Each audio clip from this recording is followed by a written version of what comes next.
Hello again. It always takes a few minutes to set everything up and start recording, and then but now it's all working, so we can go straight into meditation on loving kindness for ourselves, for a benefactor, and then the next object in the sequence, which was going to be a friend in the common sense of the word, which can imply an actual friend, your best friend, your romantic partner, your spouse, your sister, your brother, and so forth, a parent. So basically someone from that whole category of people that we feel close to. And so finding a comfortable stationary position.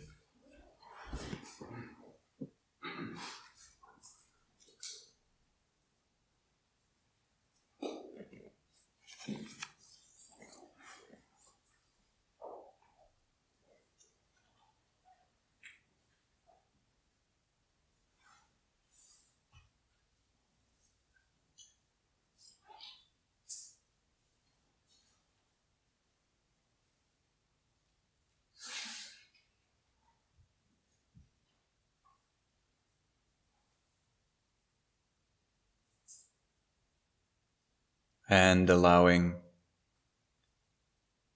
our breath to flow freely, to move without any attempts from our side to hold it, to make it deeper, to make it more shallow.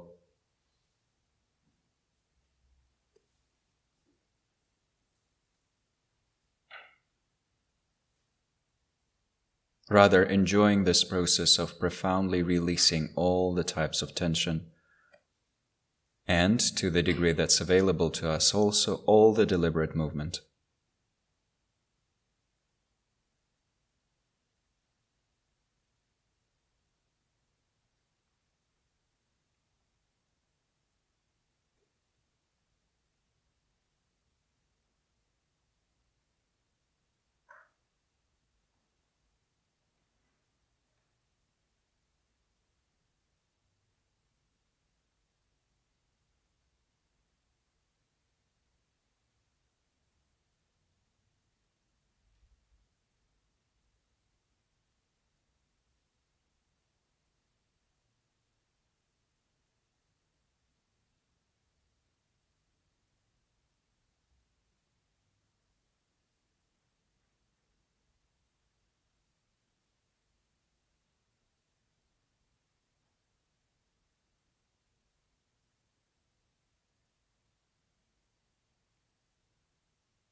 Making sure we're not spacing out.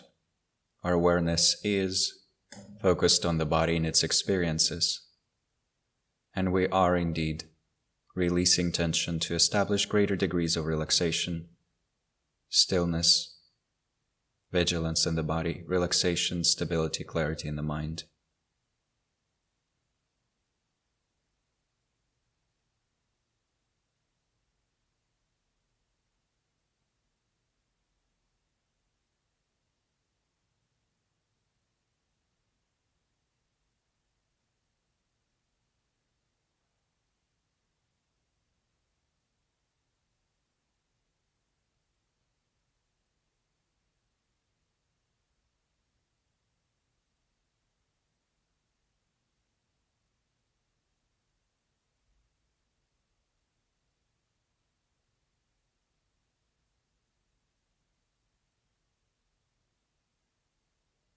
And then bringing forth a truly positive motivation for this practice, orienting this specific session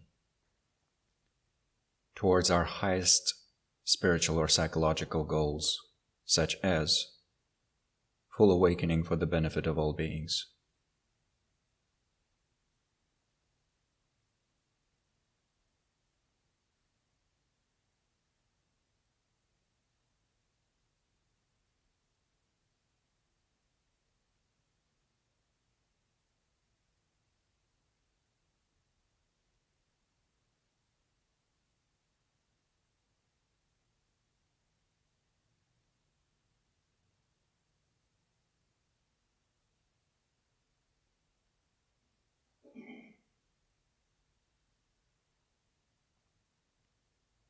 And with that as the foundation for our practice, the ultimate goal, we turn to the main practice itself, starting with loving kindness for ourselves.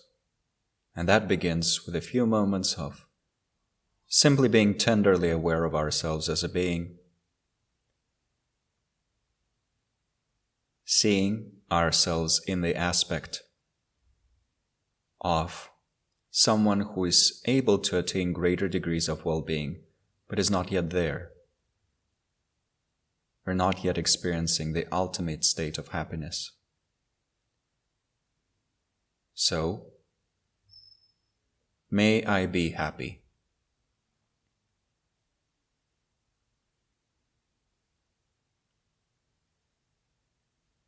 We allow loving kindness to arise from within, modulating our awareness into loving kindness by using our preferred set of phrases, or one phrase.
And just as before, holding our mindfulness on the object,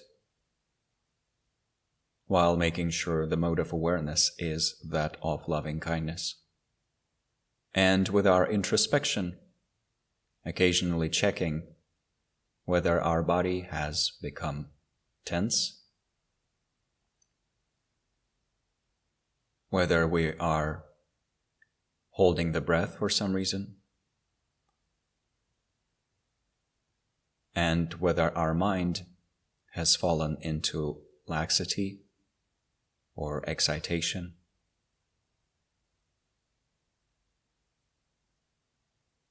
While also making sure that the loving kindness itself has not disappeared.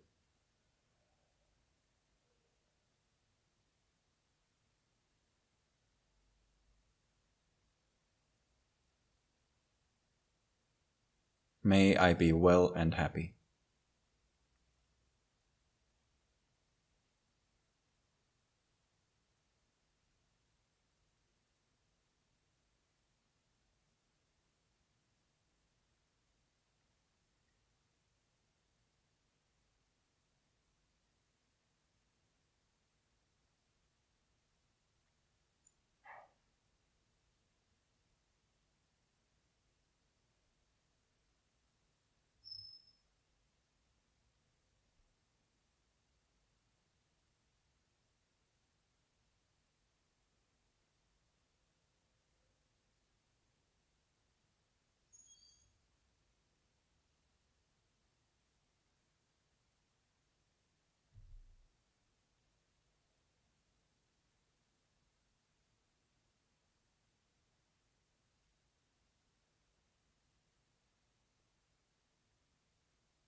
And then we think of a benefactor, of someone whom we respect, appreciate, while not having any particular expectations. someone who's still alive, still active in this world.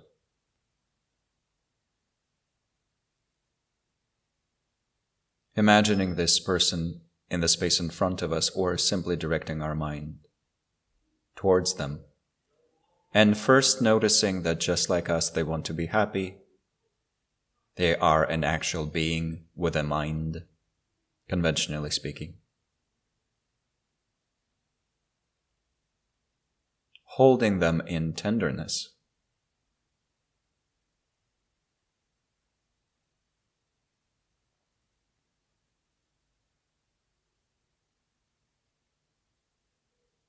And then allowing for loving kindness to arise. May you be happy.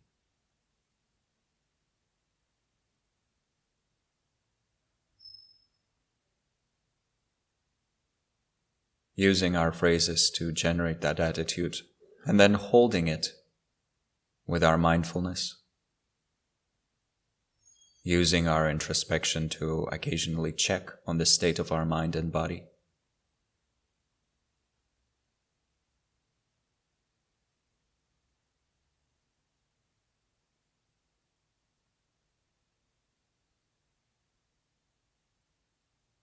Or using the assistance of our breath, where each inhalation could help us to focus on the being more, while each exhalation would support us in strengthening the intensity of the wish. May you be happy.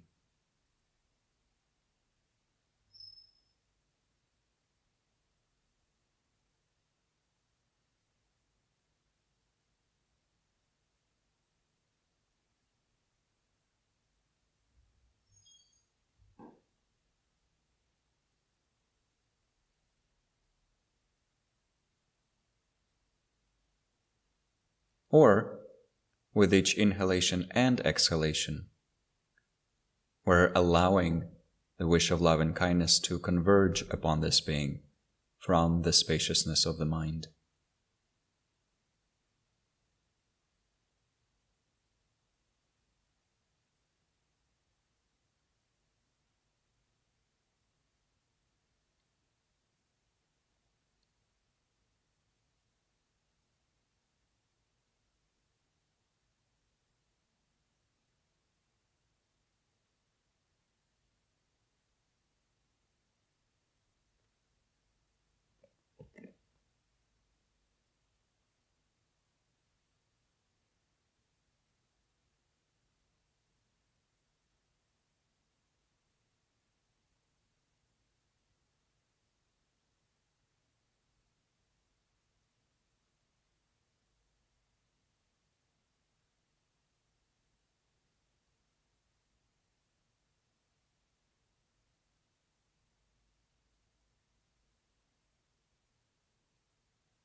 And then, choosing another object, this time, someone who is in that category of friends due to our closeness to them. An actual friend.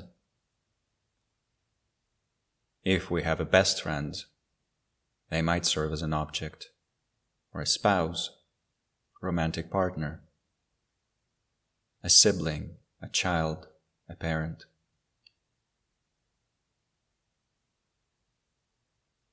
Someone who's dear to us. And so imagining this person in the space in front of us, or directing our mind towards them.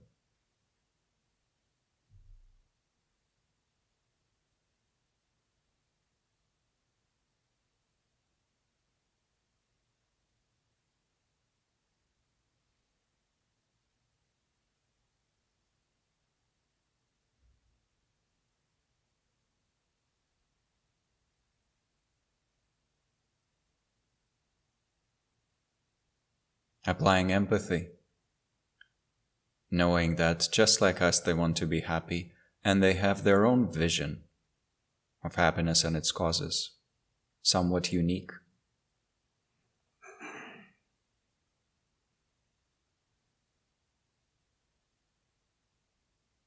Holding their uniqueness in tenderness. And then allowing for loving kindness to arise with the wish of, may you be happy.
And while we're sending loving kindness to this person or maintaining that flow, part of our job is to make sure we are not building up expectations. Our loving kindness is not conditional. We're not saying, may you be happy, but only with me. May you be happy, but only on my conditions. Quite the contrary. We are, in a way, mentally removing ourselves from the equation and wishing for this person to be happy no matter what. For them to have dignified, hedonic happiness, boundless eudaimonic well-being.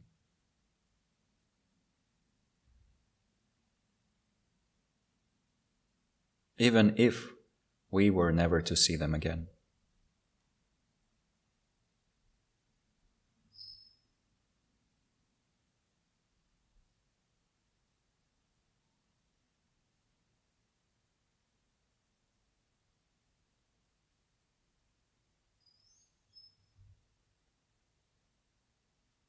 And if we notice some inner resistance to this, mostly arising as fear and insecurity,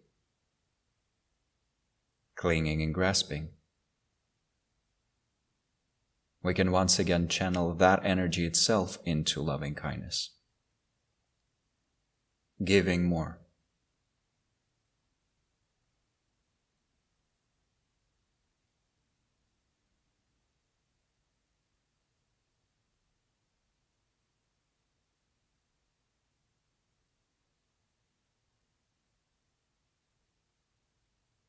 Not in terms of letting go of meaningful social and psychological boundaries, but in terms of liberating our mind from that type of clinging and the attempts to control everything and everyone.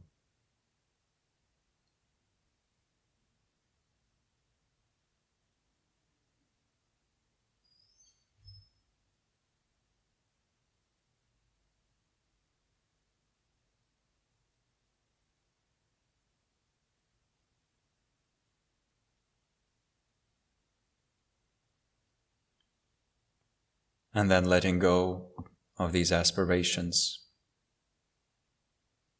no longer holding the person in mind either, and simply resting in spaciousness without a reference point.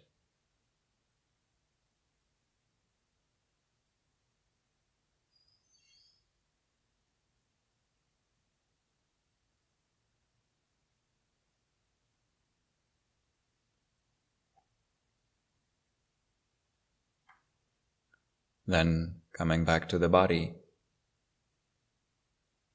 noticing the stability of the body, and taking a few moments to dedicate the energy of our practice to the aspirations with which we began.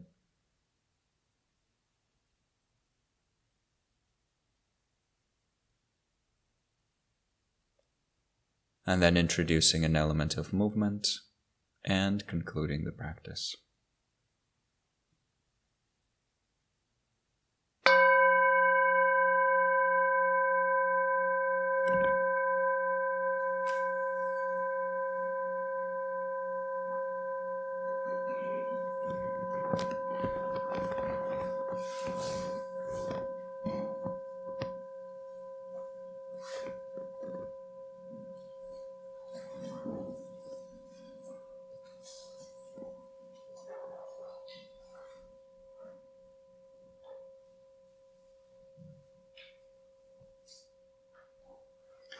So, as we have mentioned, I believe, last night, it is tricky business, this thing of slowly unbraiding the interweaving states of grasping and loving kindness. And it is, of course, especially tricky in interpersonal relationships where the stakes are high in our imagination, in romantic relationships, in parent-child relationships, sometimes in professional relationships as well, if we have been helping someone grow professionally and we're invested in that growth, but at the same time we have a vision of what that growth must look like, and then suddenly they are going in their own direction. And then there's that sense of betrayal because we're no longer in control. Turns out we don't know what's best for them, or they think something else is best for them.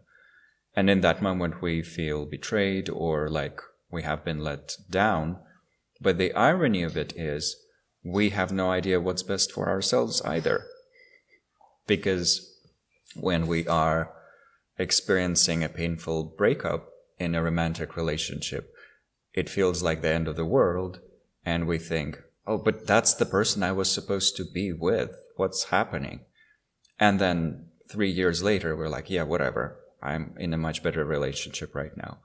And things like that happen all the time. We upgrade our software, we upgrade our view of the world, and we discover that we are taken by our karma on a path that leads us in very unexpected directions.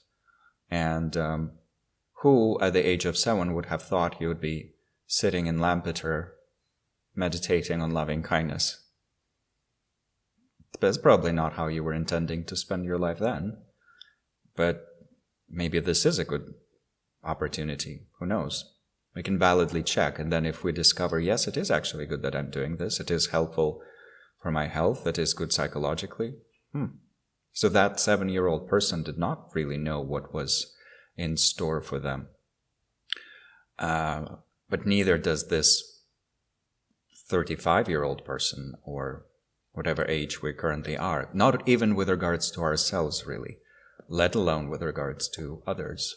And so there's an element of equanimity that becomes woven into loving kindness at this stage.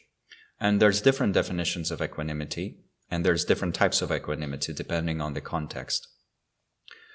So there's equanimity with regards to different types of experiences, but that's not the one we're talking about, even though that's the one that is most commonly promoted in all sorts of mindfulness magazines, Buddhist magazines, and so forth.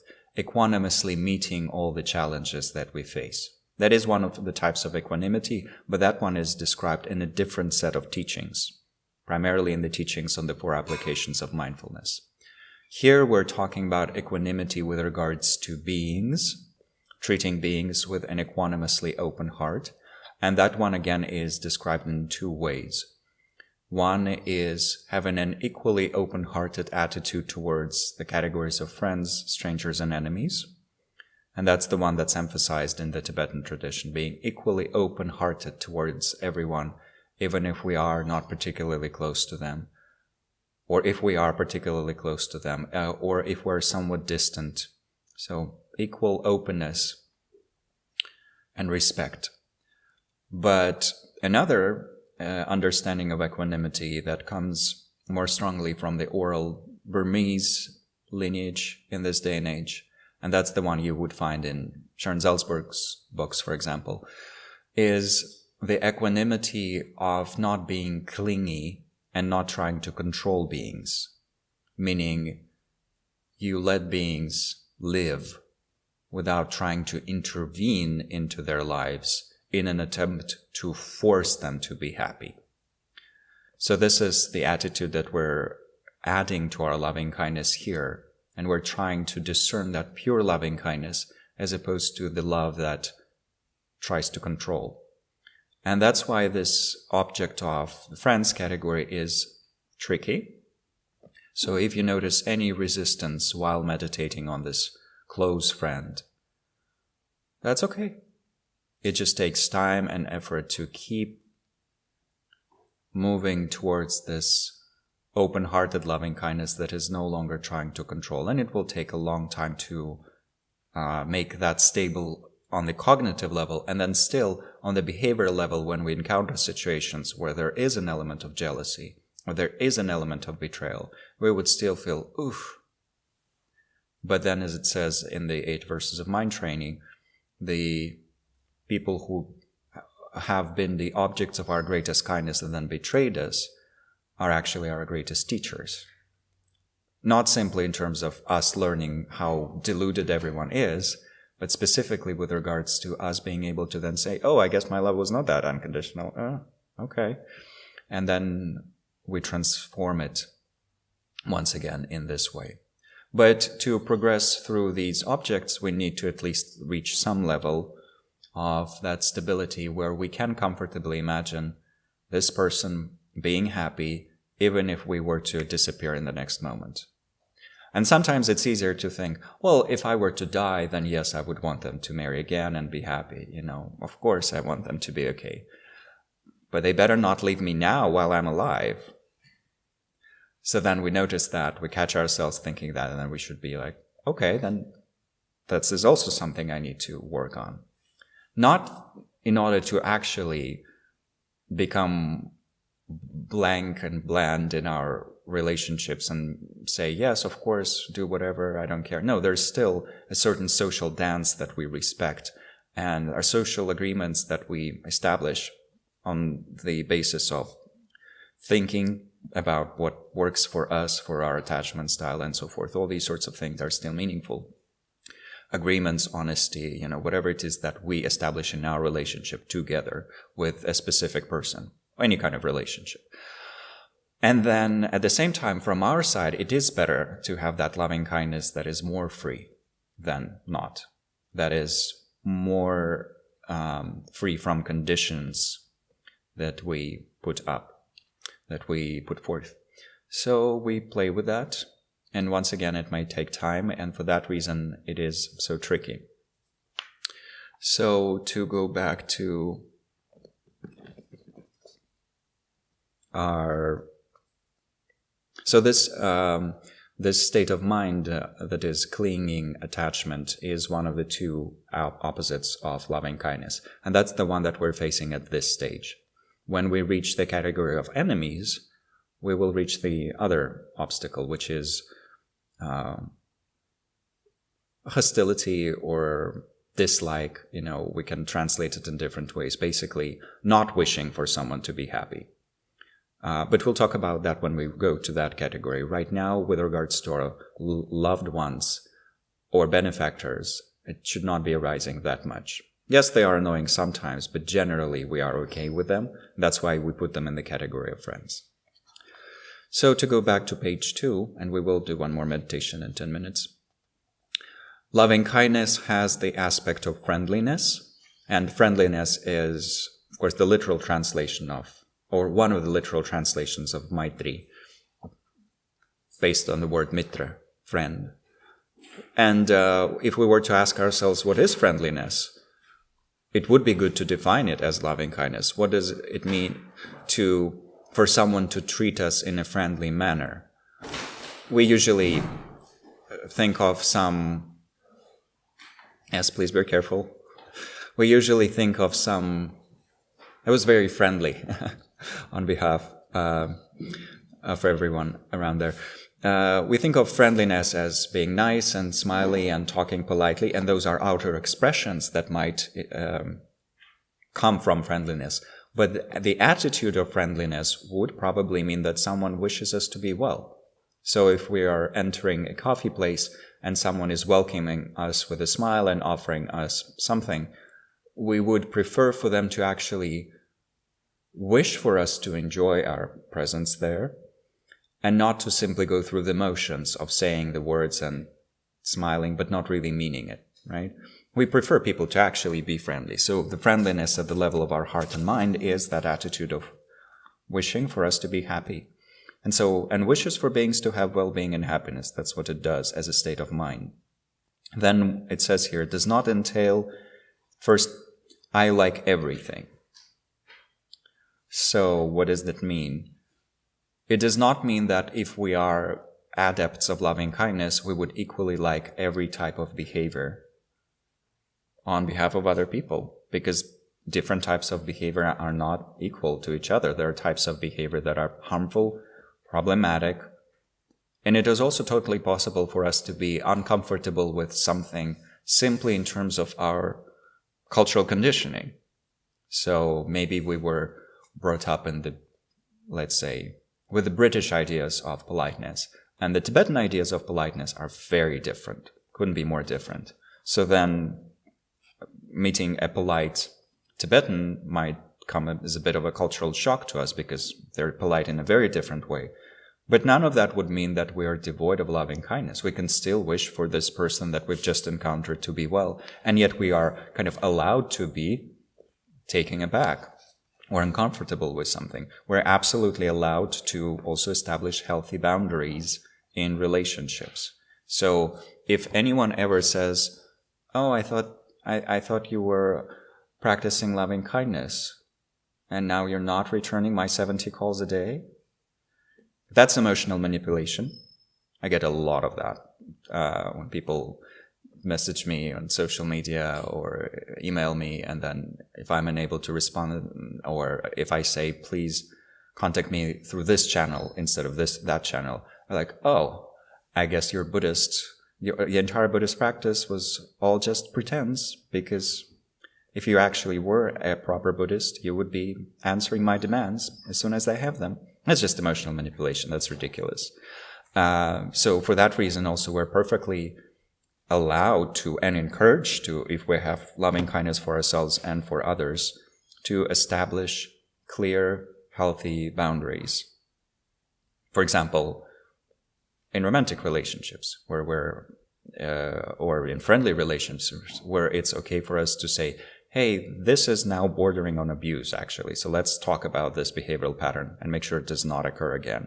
Or let's reconsider the relationship, friendly, familial, romantic, and see if it is sustainable, in case you do not want to honor this boundary that I have. So I'm mentioning all of this because people do have questions, recurring questions about maintaining healthy boundaries in different types of relationships. And this does not only limit itself to interpersonal relationships, because the same thing then can be applied to diplomatic relationships and so forth. Since, as we know, a lot of global politics revolve around wounded egos of a few elderly men, most of the time, who are still on the emotional level of maturity of people playing in a sandbox. So were they to learn all of this, they would discover that it's okay for someone else, for example, people from another country, to choose a different type of connection, a different type of communication, different type of a goal in terms of where they want to be going in diplomacy. So, wow, what a discovery. Then that's kind of the next line in the text, accepting harmful types of behavior. We can be no longer communicating with someone because they are harming us, so we step away. And yet we want them to be happy and have the causes of happiness in the exact meaning that we have discussed before. We want their Buddha nature to break through. We want them to experience greater degrees of wisdom and compassion and be happy in that way. And until they reach that level, we are in no way obliged to keep communicating with them if that's harming us, if that's damaging us, our body, our mind, our emotional body, and so forth. Loving kindness also does not entail an influx of emotions. So we have discussed this, but just to state it again, sometimes people think, oh, I'm going to go to this loving kindness retreat. I'm probably going to cry a lot and bring a box of tissues. And then for some reason, tears just don't come. Well, they're not supposed to come. They might. But it is very important to not try and force ourselves into sentimental fantasies, because that's not loving kindness. That's sentimental fantasies. And you really sometimes get fascinated by what people say when they start describing their practice. So what we have been doing so far is sitting there and thinking, may I be happy, may you be happy, may all beings be happy. And sometimes people start describing their practice in an interview or even in a group setting, and they say, well, I was imagining myself flying over Syria, and then I was in the Himalayas, and they came, and you're like, whoa. Like, where is this all coming from? And we need to catch ourselves if we go into those fantasies and follow the practice instructions correctly. There are practices in which we would imagine ourselves somewhere else, like in a Pure Land or somewhere else, but we have not done any of those, right? We have been mostly focusing on turning our awareness into loving kindness. So, but why does it happen that people start imagining ourselves in all these radical places, or start thinking about their kitty that died 50 years ago and things like that, and then start crying? Well, it's because we are, in a way, addicted to these peak experiences, to sentimentality. And actually, some people come to retreats to experience cathartic moments. Usually it's very difficult for everyone else then. We have not any of that happening here, for which I'm very grateful. And it generally, I have a repulsive personality for those kinds of thrill seekers. So I don't really have a lot of them in the events that I organize or facilitate. But in some types of retreats, especially Vajrayana retreats, you would have people speaking in tongues, being possessed and things like that, which might be an actual experience, but it can also be a little bit of that thrill seeking which we all have in us, a little bit of that drama queen, drama king energy arising from within. So if we do notice ourselves doing a little bit of that, we just catch it and we redirect it into loving kindness. Oh, how cute. May I be happy. May all beings be happy. And then what loving kindness also does not entail is, once again, social passivity, meaning that we're just sending everyone love and happiness, and we are absolutely unwilling to do anything. Or that with regards to ourselves, since we're developing loving kindness for ourselves, we're probably not going to change. So those are some of the stereotypes that people have. Oh, if you're developing loving kindness, you are probably just going to be okay with the way you are right now, never evolving. You're going to be patting yourself on the head even though you've made mistakes. These are associations that people have. So people think, actually probably bad to have loving kindness because loving kindness makes you passive. In the same way that you might have heard, it's bad to be Buddhist. Because if everyone in the world was Buddhist, there would be no innovations, no movement, no change. No one would try to make the world a better place. We'd all just be sitting on our asses and thinking, yeah, it's my karma. Okay. Which couldn't be further away from the truth if you think about the vastness of activities that bodhisattvas need to perform in order to actually become awakened.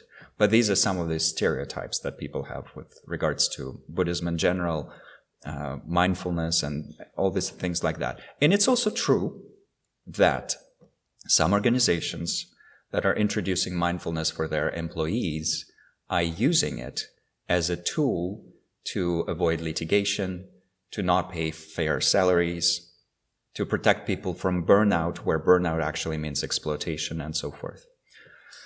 That's not proper use of mindfulness. Teaching mindfulness to employees should be combined with paying them fair wages that keep growing year by after year.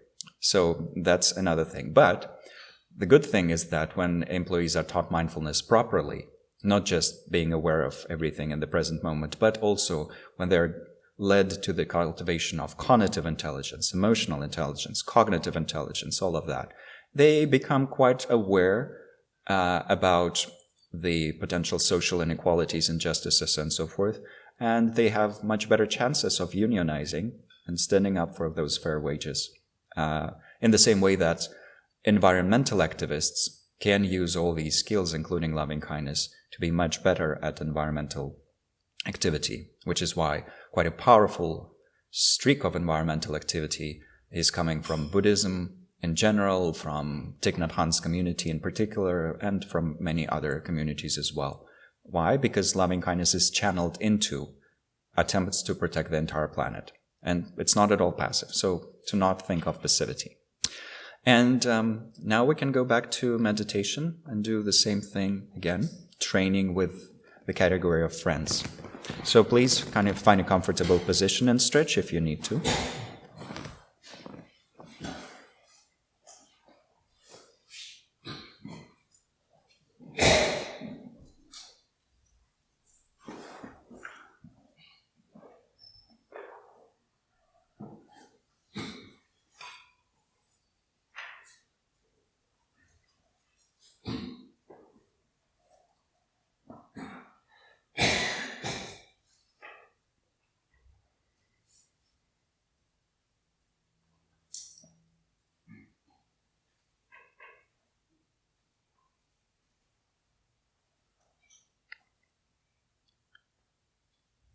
Adopting a comfortable stationary position, and then spending some moments with our body.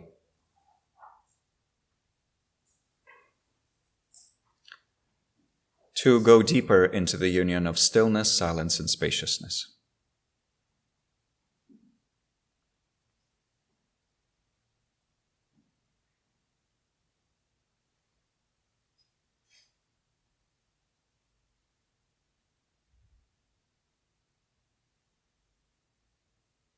Releasing tension from our facial muscles,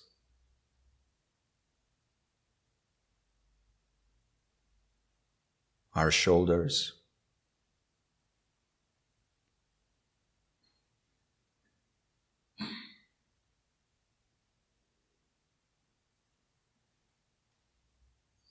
hands and fingers,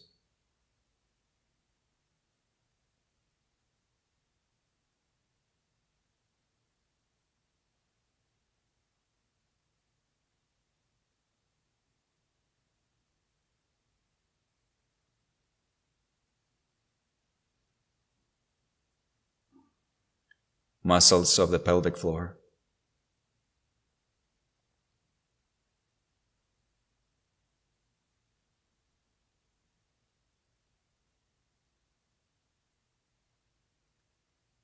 and finally feet and toes.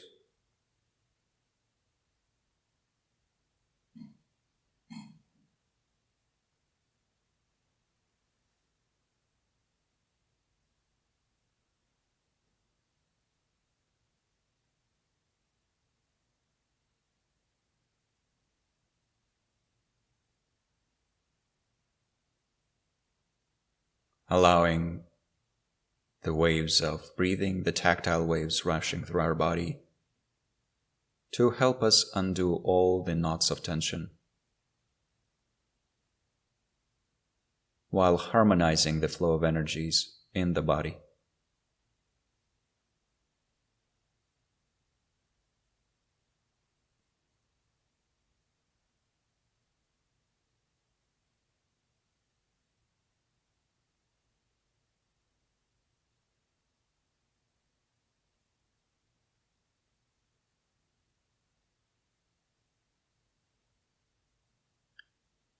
And then generating a truly positive motivation for this practice.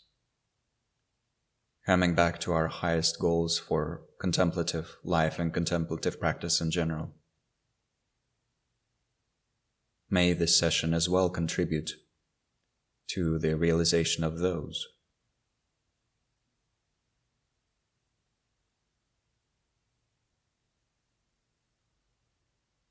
And with that,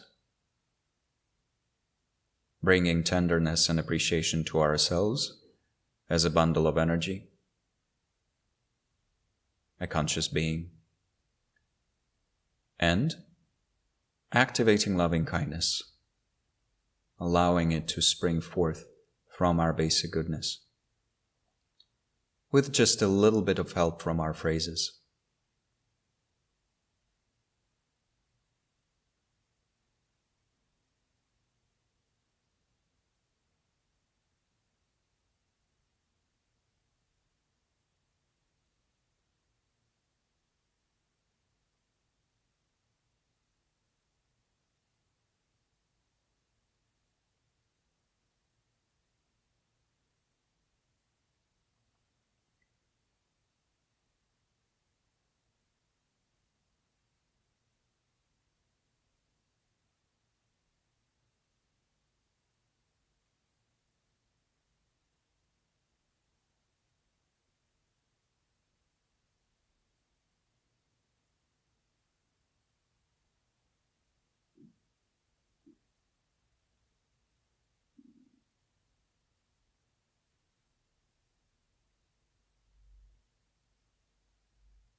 Then bringing to mind a benefactor,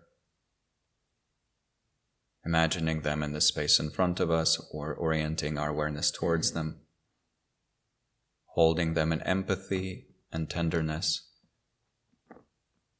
then bringing forth loving kindness for them.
And then switching to a friend. No longer a benefactor, but someone who is simply a person close to us. And once again, starting with empathy and tenderness in union, and then activating loving kindness, while trying to maintain that loving kindness in a relatively pure state, free from expectations and conditions.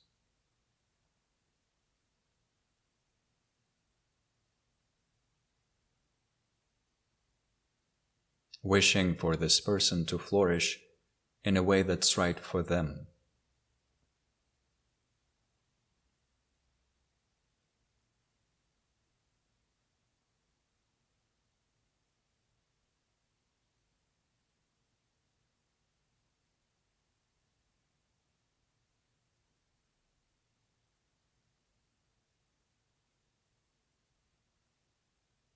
We might want to be their safe harbor, but that's already accomplished by us having genuine loving kindness for them.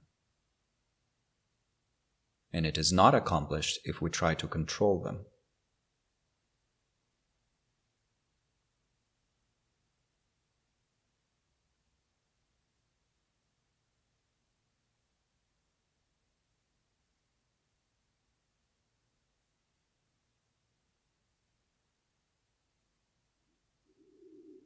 So, allowing this loving kindness to flow unconditionally as possible.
And then for a few moments, with this open and conditioned loving kindness, embracing all beings.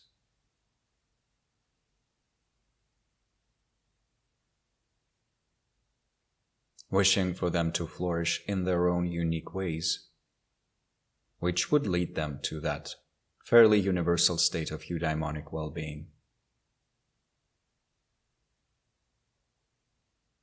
The path is unique.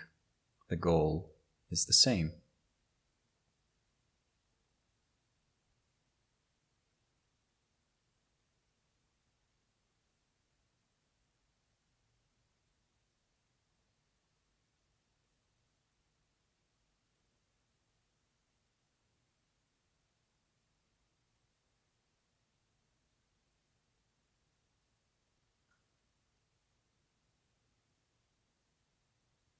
And then releasing the aspirations to rest in open spaciousness.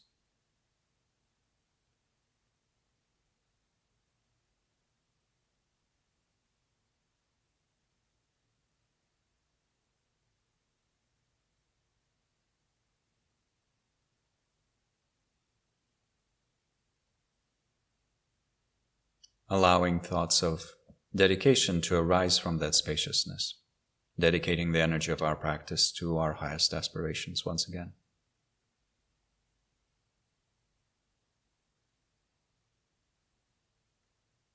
Then, coming back to the body, introducing some gentle movement, and slowly concluding the practice.